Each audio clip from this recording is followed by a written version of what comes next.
all so pretty. It's so intimidating. The reason there aren't a whole lot of people here yet is we were only letting in the 9s and the 10s. So feel very, very special about that. Oh, you guys are great. Thank you so much for coming.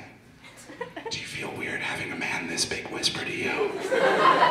So do the people of Baskin-Robbins.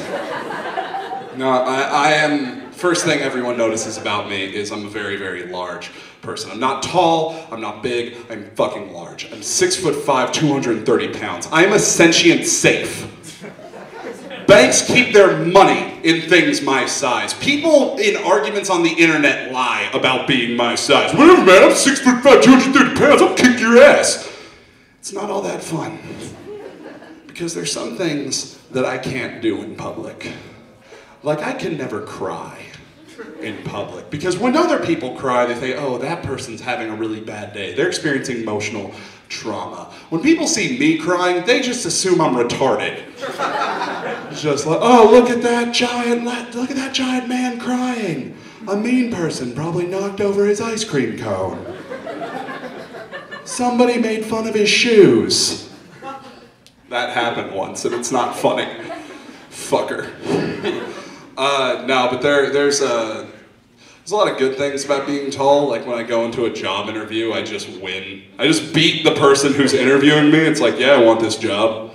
What are you gonna do about it? You gonna tell me no? Fuck you. I just saw the movie The Grey last night. I don't know if you guys have seen this. It's Liam Neeson's newest movie. I love Liam Neeson. All anyone told me about The Grey was it's Liam Neeson fighting wolves. So I just hoped it was an action movie version of The Dog Whisperer. That was just like, I just wanted to get there and it's just like Liam Neeson, listen to me very carefully. I have a set of skills. A set of skills to train things like you. A set of skills to train things like you to sit, to roll over, and to fetch. Give my daughter back, and I will let you live. And then it's just Liam Neeson listening to a dog go for like 40 minutes. It's the end of the movie. Fucking amazing! Fucking stupid.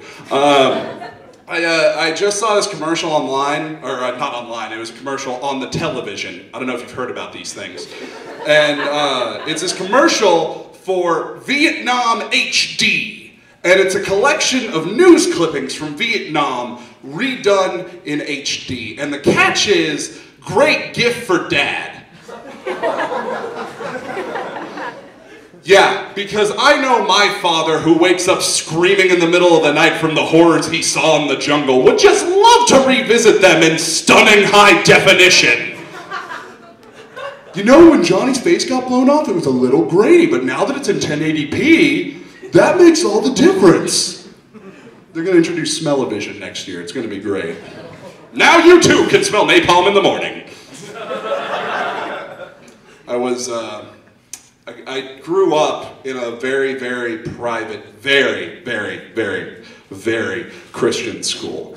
And a lot of you are saying, oh, you're probably exaggerating on how Christian this school was. No, I'm not. This school was so Christian, they just explained fossils by saying that's what Jews used to look like. Yeah, it was that Christian. And every week, they piled us into the gym and we had a chapel. And chapel was just us watching 4 40-year-old sweaty dudes jam out their own lame acoustic versions of Christian songs. It's like 3 acoustic guitars and a tambourine. And every single week, the same kids stood up in the front row and did this. They stood and like waved their hands back and forth, like getting into it. Like, Jesus is really paying attention now.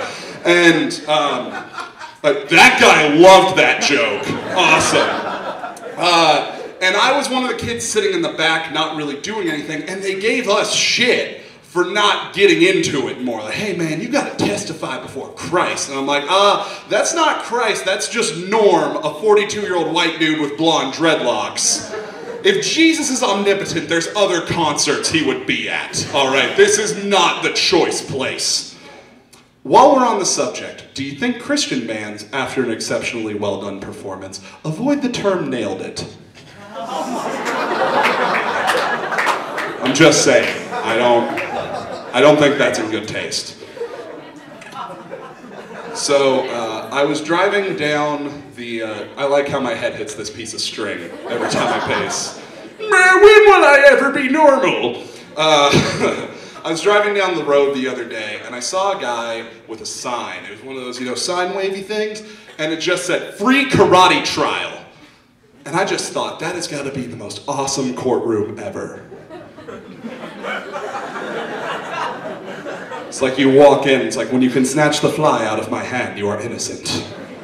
Karate trial.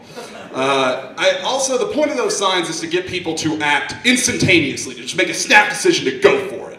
Like, oh, house, open house, that kind of thing. Free karate trial. Who's driving down the street and is just like, "No, I'll have the papers on your office desk tomorrow, okay, boss?" What? Oh, fuck. Okay, you know what, boss? I'm sorry, I gotta quit. I gotta go get kicked in the face for free. All right, that's what... In contrast to that, at 10 o'clock the other night, I was driving down the road in Scottsdale, and there was a dude with a giant beard with a sign that said, "Medicinal marijuana. 10 o'clock at night is the perfect place for that man to be." Like, man, I've got all this McDonald's. I don't know what to do with the... Oh, shit! I know exactly what I'm going to do with all that McDonald's. That's how I talk when I know I'm going to get weed. I had one more joke I want to do. Normally, this is very unprofessional, and I'm not sorry. I'm just... This is my stage. I built this house. Fuck you. Okay, did Vietnam. That killed. Soda jokes. You're going to love it. Okay. My family is a bunch of giant alcoholics, and that's a phrase that is greatly helped by the adjective noun conjunction rules, as opposed to alcoholic giants, which is just hilarious. Give him tribute lest he destroy the wheat silo. So in order to avoid that, I'm half Irish Catholic and half Southern Baptist. I'm just a ticking time bomb of child abuse and anger waiting to explode. So I just avoid anything that can bring that out of me. And I don't drink that much, but it's very embarrassing on a date when, you try to look classy on a date. You can't look classy when you order a soda. Just so you try and mispronounce the name, this is what I do. Hot tip, folks. Just, yes, the lady will have a glass of your finest Mark West Pinot Noir, and I will have a Mountain Dew. Sugarcane, please, throwback can. None of the newer stuff, thank you.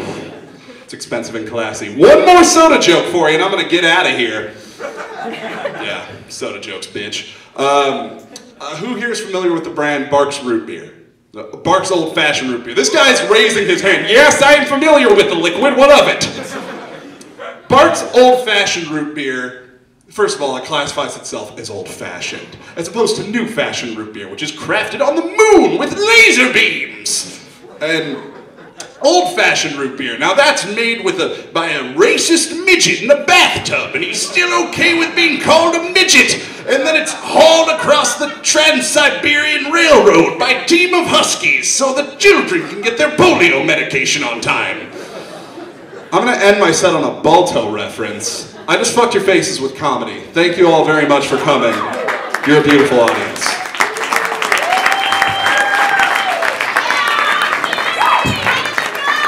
And now, it is time for what you've all been waiting for.